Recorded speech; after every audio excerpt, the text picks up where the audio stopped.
Everyone, good morning. Welcome back to my channel. कैसे हैं आप सब? आई होप आप सभी अच्छे होंगे और मैं भी ठीक हूँ।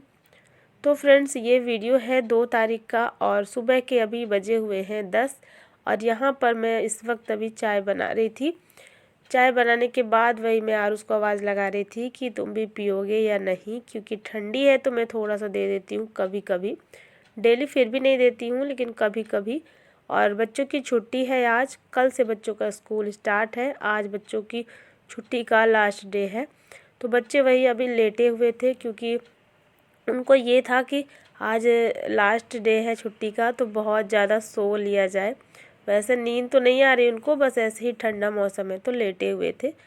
तो मैं भी सुबह उठ करके और फिर नाश्ता बनाई। हस्बैंड को ऑफिस जाना था, तो उनको ऑफिस भेजने के बाद मैं भी थोड़ा सा आराम करने लगी थी, क्योंकि मुझसे मेरी जो तबीयत है ना वो अभी उतनी अच्छी नहीं है। मतलब सुबह बहुत ज़्यादा अच्छा नहीं लग रहा था मुझे, तो बड़ी मुश्किल से ही सुबह का जो काम था बस नाश्ता बनाने का वो मैंने किया। उसके बाद मैं भी बच्चों के साथ में थोड़ा सा आराम करने लगी और टाइम कब बीत गया इस पता ही नहीं चला। बहुत जल्दी टाइम निकल जाता है अगर आराम करने लग जाओ तो बस यहाँ पे मैं देखी कि काफ़ी ज़्यादा समय हो रहा था और 10 बज चुके थे। तो मैं आ गई थी कि थोड़ा सा मैं चाय पी लूँ और फिर लगती हूँ घर के कामों में। और बैठ कर के आराम से पहले तो मैंने चाय पी, बच्चों से बातें की, क्योंकि ना आज बच्चों की छुट्टी का लास्ट दिन है।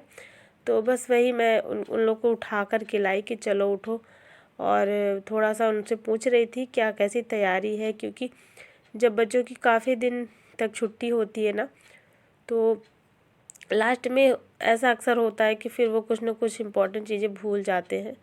तो वही मैं दोनों से पूछ रही थी कि सारी तैयारियां जो हॉलीडे होमवर्क वगैरह मिले थे सब कुछ कर लिया है कंप्लीट या नहीं। अपनी इम्पोर्टेंट चीज़ें रख लो सब कुछ, क्योंकि फिर अगले दिन बहुत दिक्कत हो जाती है। तो बस वही बच्चों से बातें की और बैठ कर के चाय पी। और चाय पीने के बाद मुझे थोड़ा ठीक लगने लगा, तो फिर मैंने सोचा कि अब अपने घर के कामों की शुरुआत कर लेते हैं। और घर बहुत ज़्यादा अच्छे से मैं नहीं सेट कर पा रही हूँ आजकल। बस जितना सामने सामने सामान रहता है ना, बस उसी को ठीक कर देती हूँ, क्योंकि ना हिम्मत ही नहीं होती कि पूरा घर मैं बहुत अच्छे से क्लीन करूँ।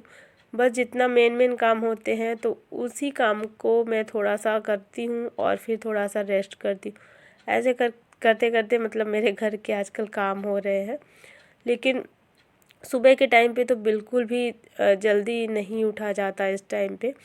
तो बस वही यही है कि मैं अपना दोपहर में ही, जैसे 10 बजे से जब धूप थोड़ा सा निकलने लगता है ना, हल्का सा महसूस होता है कि दोपहर होने लगी, ऐसे टाइम पे ही फिर मैं अपने काम स्टार्ट कर लेती हूँ।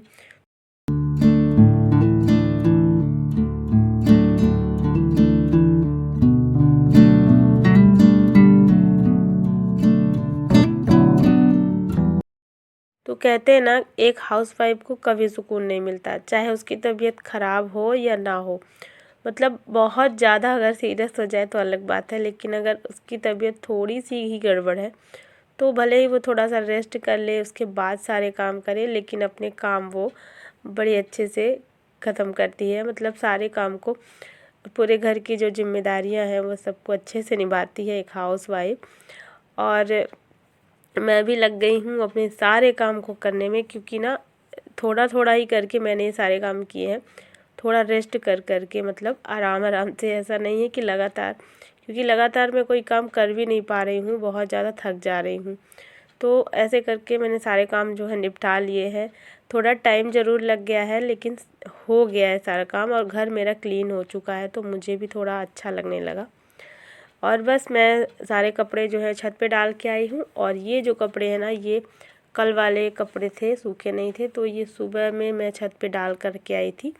तो बस अभी मैं इनको लेकर के आई हूँ और सबको घड़ी करके रख दूँगी। और कपड़ों का तो बस यही है कि एक दिन में तो बिल्कुल भी नहीं सूखता, उनको 2 दिन लग जाते हैं। और जो बहुत ज़्यादा मोटे हैं ना, तो उनको तो शायद 3 दिन भी कभी कभी लग जाता है। कपड़ों का काम तो ऐसे ही चलता रहता है। और जब तक ना मैंने अभी बच्चों को खाना दे दिया था, थोड़ा बहुत जो भी खाया उन्होंने, वैसे वो देर से नाश्ता करते हैं ना, तो दोपहर का खाना उतना उनका नहीं होता है। तो यहाँ पे मैं आ गई थी, थोड़ा सा गाजर रखा हुआ था, तो मैंने सोचा कि गाजर आया है और मुझे इसका हलवा बनाना है। क्योंकि जब भी हस्बैंड गाजर लेकर के आते हैं ना, तो उनको मतलब हलवा बनाने के हिसाब से ही लेकर के आते हैं, क्योंकि उनको गाजर का हलवा बहुत ज़्यादा पसंद है। तो मुझे याद नहीं था कि ये गाजर कितना रखा हुआ है।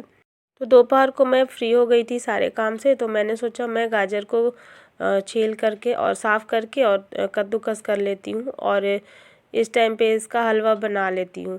तो मैंने देखा कि गाजर ज़्यादा नहीं थे, 4-5 थे, और इनमें से ना मैंने 1-2 सब्जी में भी काट करके डाल दी थी, तो इस वजह से ये कम हो गया था।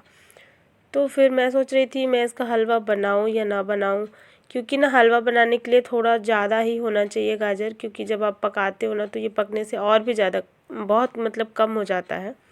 तो फिर कोई मतलब नहीं होता, लगभग 1-1.5 kg गाजर तो होना ही चाहिए हलवा बनाने के लिए। तो फिर मैंने इसको छील करके अच्छे से धुल के और वापस से फ्रिज में ही रख दिया है, क्योंकि फिर सब्ज़ी वगैरह किसी में यूज़ कर लूँगी मैं, हलवा में नहीं बनाऊँगी। तो मैं उसको रख दी थी धुल के, और फिर उसके बाद मैं चली गई थी थोड़ा सा फिर से रेस्ट करने के लिए। लगभग अभी ना 4 बजे का टाइम है और मैं यहाँ पे उठ गई थी सब्ज़ी वगैरह काटने के लिए, क्योंकि मुझे लगा कि मैं थोड़ा सा अपना जो शाम का काम है ना वो सब स्टार्ट कर लूँ धीरे धीरे ही सही, तो फिर मुझे देर नहीं होगी।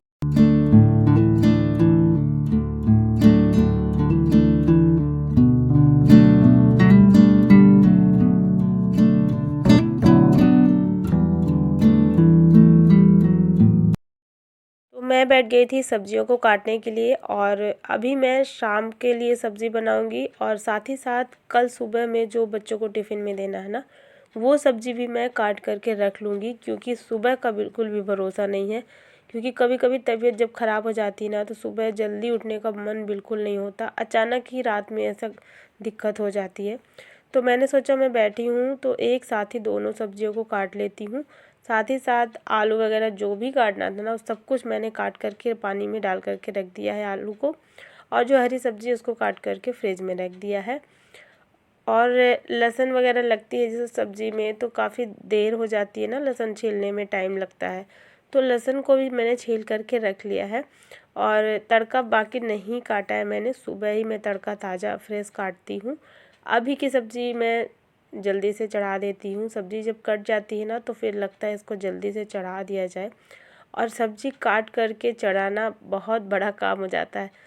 ऐसा लगता है बहुत बड़ा काम हो गया, क्योंकि सब्ज़ी को काटने में टाइम लगता है। तो मैं जब तक सब्ज़ी को काट करके और उसको पकने के लिए रख देती हूँ ना, तब मुझे लगता है कि मेरा बहुत बड़ा काम हो गया है। तो यहाँ पे सब्ज़ी मैंने चढ़ा दी है, और अभी मैं बना रही थी आलू गोभी और मटर की सब्ज़ी।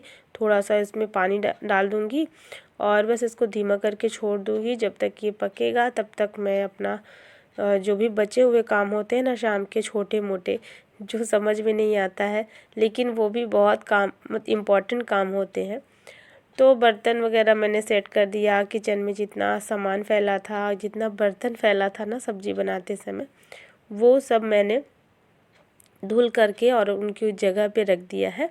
इसके बाद सब्ज़ी मेरी बन गई थी और आटा भी गूँथ करके रख दिया था मैंने। तो फिर मुझे याद कि बच्चों के स्कूल यूनिफॉर्म में मुझे प्रेस करना है, और वैसे तो मैं प्रेस बहुत कम ही करती हूँ ठंड के टाइम पे इस यूनिफॉर्म में, क्योंकि ब्लेज़र वगैरह पहनते हैं बच्चे ना, तो कोई फ़र्क नहीं पड़ता अगर प्रेस ना करो। लेकिन अभी काफ़ी टाइम के बाद जा रहे हैं ना स्कूल, तो मैंने सोचा कि कर देती हूँ। और मेरे पास थोड़ा सा अभी टाइम भी बचा हुआ था, क्योंकि हस्बैंड अभी आए नहीं थे, आज उनको आने में थोड़ा सा लेट हो गया था, तो इसी वजह से मेरे पास टाइम बचा हुआ था। तो मैंने सोचा मैं कपड़ों में प्रेस भी कर देती हूँ। और ये कपड़े ना थोड़े से मुझे गीले भी लग रहे थे, वैसे गीले नहीं थे, बहुत हल्का हल्का सा, जहाँ पे मोटा था वहाँ पे गीला लग रहा था मुझे। मैंने सोचा प्रेस कर दूँगी तो ये सूख भी जाएगा अच्छे से। तो कपड़े भी बहुत ज़्यादा लेकर के नहीं बैठी थी, बस थोड़े से ही हैं वही बच्चों के कपड़े, और जितने भी हस्बैंड के कपड़े होते हैं ना वो धुल करके मैं रख देती हूँ, और जब भी उनको पहनना होता है तो फिर उसी टाइम पे फिर प्रेस करके वो पहन लेते हैं, या फिर जब मुझे टाइम मिलता है तो मैं कर देती हूँ। तो बस अभी ना थोड़े से ही कपड़े रखे हुए हैं, इनको मैं प्रेस करके और फिर हैंगर पे हैंग करूँगी, इनको घड़ी करके नहीं रखूँगी। तो यहाँ पे मेरे बच्चों के कपड़े हैंग किए हुए रहते हैं, जो घर के होते हैं, स्कूल के होते हैं, तो यहीं पे मैं टंगा करके रखती हूँ। उनको आसानी होती है लेने में, आते जाते यहाँ पे अपना ले लेते हैं, तो मुझसे मतलब पूछना नहीं पड़ता, वो खुद से ही अपना ले लेते हैं। तो बस यहाँ पे हो गया था अभी लगभग 7:30 बजे का टाइम, और पतिदेव आ चुके थे। इनका थोड़ा सा देर हो गई थी आने में, वरना इतनी देर तक में तो मैं रोटियां भी सेक लेती। तो हस्बैंड को जब देर हो जाती है आने में तो वो फिर चाय नहीं पीते हैं। ये होता है कि अब तो खाना खाने का टाइम हो गया है तो चलो खाना ही खा लेते हैं, वरना फिर रात में और देर हो जाती है, फिर क्योंकि चाय पीने के बाद खाना खाने का मन नहीं होता। तो मैं बैठी थी इंतज़ार करके कि हस्बैंड आएंगे तो फिर मैं चाय पीऊँगी, क्योंकि मेरा मन था। और शाम की जब चाय मैं बनाती हूँ तो हस्बैंड के साथ में ही पीती हूँ। तो बस इसीलिए बोले कि चलो ठीक है बना लो, तो दोनों लोग चाय पी लेते हैं। और बस यहाँ पर सारा काम मेरा हो चुका है, खाना बन गया था, सभी लोग ने खाना खा लिया था, और मैंने जल्दी जल्दी से क्लीनिंग का काम ख़त्म कर लिया है, अपना किचन को साफ़ कर लिया है। और जितने भी बर्तन थे तो मैंने पानी गर्म कर लिया था, उसके बाद मैंने सारे बर्तन भी धुल लिए हैं।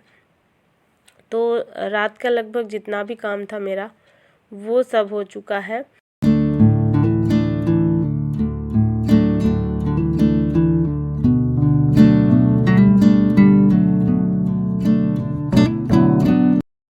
तो सुबह के लिए मैं सारी तैयारियां करके रखती हूँ।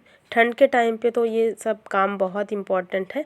और मैंने एक बाल्टी पानी भी रख दिया है, बस मुझे सुबह बटन ऑन करना है ताकि सुबह उठ करके बाथरूम में ठंडा पानी ना छूना पड़े, इसलिए मैंने बाल्टी भर करके पहले से ही रख दी है।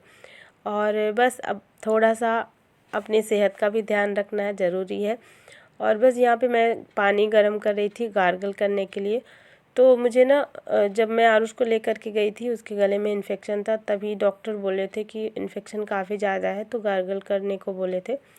तो वही मुझे याद आया, तो फिर मैं भी करना स्टार्ट कर दी थी। अभी थोड़ा सा राहत मिलती है, लेकिन वो कहते हैं ना दिक्कत जब आती है तो इतनी जल्दी ठीक नहीं होती है। तो बस वही मैंने थोड़ा सा गर्म पानी करके और उसमें नमक डाल दिया है, और मैं वही गार्गल कर रही थी। और गले में अंदर की तरफ से तो दर्द था ही, बाहर भी काफ़ी ज़्यादा दर्द महसूस हो रहा था। ऐसे लग रहा था जैसे कोई घाव सा हो गया हो, इतना ज़्यादा दर्द हो रहा है मेरे गले में। तो बस ये राहत मिलती है गार्गल करने से, तो थोड़ा सा मैं कर लेती हूँ। और ये ना रात में सोने के टाइम पे काफ़ी ज़्यादा फ़ायदा करता है। और अभी मैंने दिखाया कि मैं जब अपने सारे काम कर रही थी ना, तो अन्या मेरी पढ़ने बैठी थी। और वो पढ़ने इसलिए बैठी थी ताकि मुझे नींद ना आए, और वो मेरा वेट कर रही थी, इसी वजह से पढ़ने के लिए बैठ गई थी। तो बिटिया मेरी अभी इंतज़ार कर रही हैं। और सोने से पहले मैं अपने बालों को अच्छे से कॉम्ब करके और फिर चोटी कर लेती हूँ, तो इससे सोने में काफ़ी राहत मिलती है और बाल ज़्यादा उलझते नहीं हैं, तो फिर बाल ज़्यादा झड़ते भी नहीं हैं। तो चलिए फ्रेंड्स, अब रात हो गई है और हमारा सोने का टाइम हो गया है। तो आज का हमारा जो दिन था वो कुछ इस तरीके से था। तो चलिए आज के इस व्लॉग को मैं यहीं पर एंड करती हूँ। आई होप आप सभी को पसंद आया होगा, और पसंद आए तो लाइक कर देना, चैनल को सब्सक्राइब ज़रूर कर लेना। मिलती हूँ आपसे एक नए व्लॉग में, तब तक के लिए thank you, bye bye, take care, good night.